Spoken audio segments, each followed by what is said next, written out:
ফ্যামিলির কেউ অসুস্থ হলে মনে হয় পুরো ফ্যামিলিটাই অসুস্থ হয়ে পড়ে। আয়নের পাপার 5 দিন ধরে জ্বর, তার সাথে সাথে মনে হয় আমরাও অসুস্থ হয়ে পড়েছি।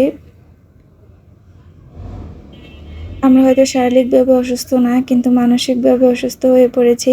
আয়নের পাপা অসুস্থতার কারণে কোনো কিছুই খেতে চাচ্ছে না, তার সাথে সাথে আমাদেরও কোনো খাবারই ভালো লাগছে না। আসসালামু আলাইকুম everyone, welcome back to my new blog. আপনারা সবাই কেমন আছেন? আমরা তো আলহামদুলিল্লাহ ভালো আছি। তবে আয়নের পাপা একটু অসুস্থ, তার জ্বর হয়েছে, তো জ্বরটা ছেড়ে ছেড়ে আসছে। ওষুধ খেলে কয়েক ঘন্টা ভালো থাকে, আবার জ্বর বেড়ে যায়। তো জ্বরের চেয়ে শরীরের ব্যথাটা একটু বেশি। তো জ্বর দেখে সে কোনো খাবারই তেমন খেতে চাচ্ছে না, তাই তার জন্য আনারস আনিয়েছি। তো একটু আনারস কাঁচামরিচ দিয়ে মাখিয়ে দেব। জ্বরের মধ্যে একটু আনারস, টক জাতীয় জিনিস এগুলো খাওয়া ভালো। তাই আনারসের সাথে কাঁচামরিচ কুচি করে লবণ দিয়ে মাখিয়ে দিয়েছিলাম একটু ঝাল ঝাল করে। তবে আনারসটা যাদেরকে দিয়ে আনিয়েছি তারা ভালো করে কিনতে পারেনি, কারণ আনারসটা অর্ধেকটাই পচা ছিল।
বাবু সরো, তোমার জন্য খাবার আনছি।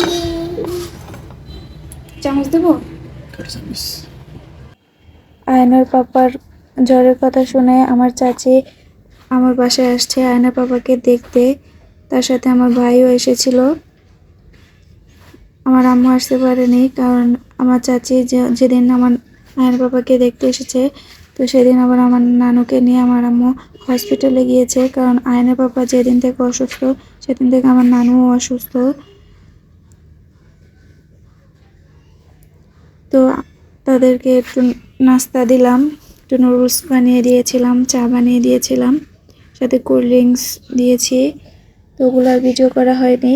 তো রাতের বেলা আবার আয়না বাবার একটু পেয়ারা খেতে ইচ্ছে করেছিল। তো এখন তো আমি বাজার ছাড়া পেয়ারা পাবো না, যার জন্য আমি বাসার সামনে থেকে পেয়ারা মাখিয়ে বিক্রি করে সেখান থেকে কিছু পেয়ারা নিয়ে এসেছিলাম, আর সাথে আনারসও এনেছি।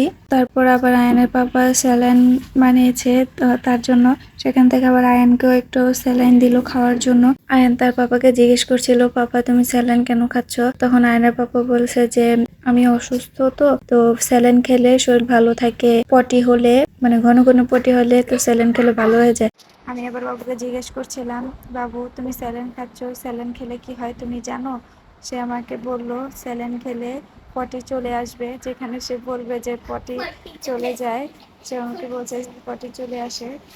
তো যাই হোক, আজকের মতো এখানে শেষ করছি। সবাই ভালো থাকবেন, সুস্থ থাকবেন, আল্লাহ হাফেজ।